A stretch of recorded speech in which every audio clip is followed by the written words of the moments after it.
Hi, my name is Jared Massenberg. I will be doing my presentation on the famous Hanna-Barbera Incorporated production studio. First, I want to start off by giving a little background information about William Hanna. He was born on July 14th, 1910 in Melrose, New Mexico. William Hanna was a college dropout. Now, when I first read that, I wasn't quite surprised, only due to the fact it was in the early 1900s. And many people back then weren't as college educated as they are today.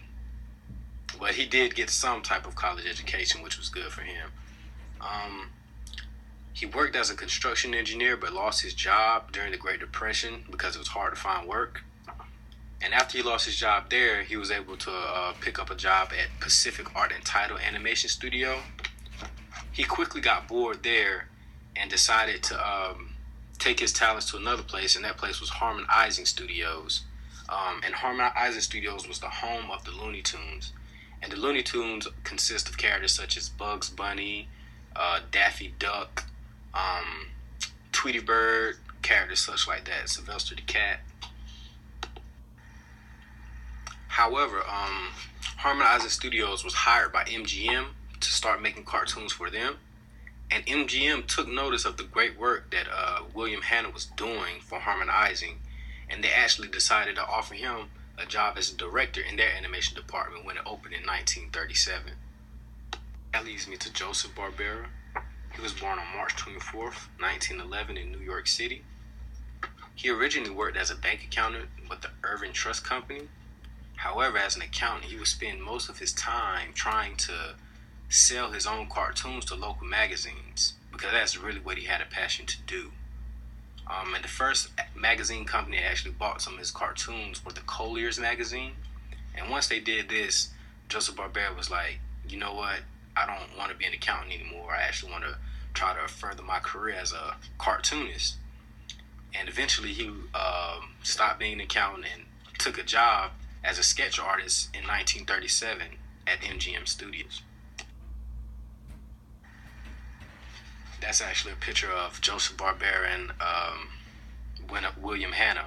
Joseph Barbera is the dark-haired individual sitting down, and William Hanna is the other guy standing up. As I mentioned earlier, Hanna was already the director of the animation department at MGM, and while he was there, he noticed that Barbera had a talent for coming up with gags as well as great sketching ability. And he felt that they would be perfect with his own skill set. So therefore, they team up. And their first cartoon together is actually one of the most popular cartoons still to this day. And that cartoon being Tom and Jerry. As you can see here, this is clearly an earlier appearance of the two characters. Over the years, the appearance have changed. This picture is actually from one of the very first episodes called Puss Gets the Boots.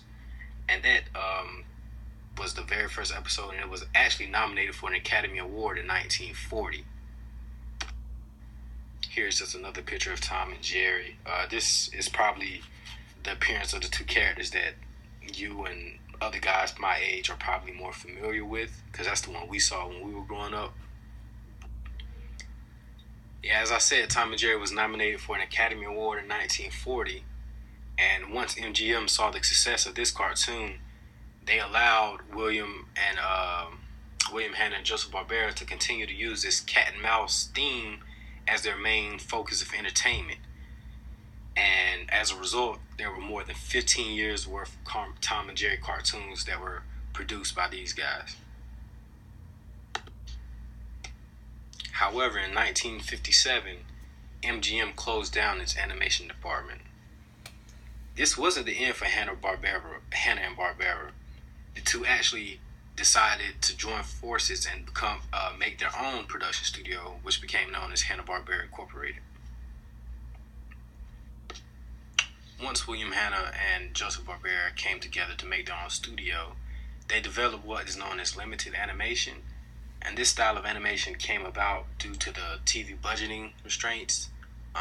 And this style stressed more on the character and the witty dialogue instead of the high action that we seen in cartoons such as Tom and Jerry. As you know, that show was just all about them two just going back and forth. So yeah, they developed this new style of animation, and their first show was the Rough and Ready show, which debuted in 1957, and that show was followed by the famous Huckleberry Hound show. That right there is a picture of Rough and Ready. Rough is the cat, and Ready is a dog. I guess they took that idea of a cat and dog and they ran with it because a lot of their shows actually involve some type of animal in it. I mean, as most cartoons did, but these guys definitely seem to stick with the cat and mouse thing for quite some time. The Huckleberry Hound show was the first Emmy-winning show, animated show ever, which is good, which shows the success that Hanna-Barbera and William Hanna and Joseph Barbera had. That's two shows early in their career that were nominated for some type of award. Yogi Bear was actually a character who made his debut in 1958 on the Huckleberry Hound show. And he was therefore he was the first breakout character that William Hanna and Barbera had, and he eventually grew to be more popular than Huckleberry Hound. This story revolves around a bear and his buddy Yogi, which is his name, and his little buddy name is Boo Boo, and their life in what is a park, yeah, it's called Jellystone Park, and then many of the episodes they are seen causing troubles to the ranger in the park, and he would just come. Yeah, it was a pretty good show.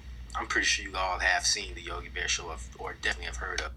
Another hit series that the Hanna-Barbera company produced was the Flintstones. This show was actually a Stone Age parody of the hit TV series The Honeymooners. And actually, this was the first half-hour animated series ever, which goes to show that Hanna-Barbera broke down the doors in some aspect of animated cartoons. It debuted in 1960, and it has numerous spin-offs. And here's just a picture of the original Flintstone cast. You have Fred Flintstone, his wife Wilma, and then his best friend Barney Rubble and his wife Betty. And you also have his daughter Pebbles and his dog Dino. And yet you still see Hanna-Barbera incorporating those animals into their work. But Dino wasn't actually a dog; he was a dinosaur. Because this was set in a prehistoric time, but he was the equivalent to what would be our dogs. Here's a picture of one of the spin-off series, the Pebbles and Bam Bam show. This was still set in prehistoric times, but the main characters were Pebbles and Bam Bam, and Pebbles being Fred Flintstone and his wife's daughter, and Bam Bam being Barney Rubble and his wife's son. So that show was just about them and them as teenagers in the prehistoric time. And yet another spinoff they had, this was the Flintstone Kids, still set in prehistoric times. However, all the main characters from the original series were children. So it's just about them growing up in Bedrock as kids. The Jetsons were another hit series that was made by Hanna-Barbera. This show was the space age equivalent of the Flintstones. Yes, because like I said previously, the Flintstones were set in prehistoric times, while the Jetsons were set in futuristic times. They flew around in cars, they had robots, the society that we're living in was way up in the air, and everything was just all electronic. It was very futuristic for its time, even though the show came out in 1962. And the main characters here were George Jetson, his wife Jane, his son Elroy, and his daughter Judy. They also had a maid robot named Rosie and a dog Astro. And there's that incorporation with animals and all their work again that I was mentioning before. And to one of my personal favorites, Scooby-Doo. Scooby-Doo made its debut in 1969, and I'm pretty sure you all know about the plot of this show. It's about a talking dog, a Great Dane, and his owner Shaggy, and his friends Fred, Daphne, and Vilma, and how they go around basically just solving mysteries, looking for bad guys. Like I said before, this was probably my favorite cartoon ever. which is probably why I saved it for last.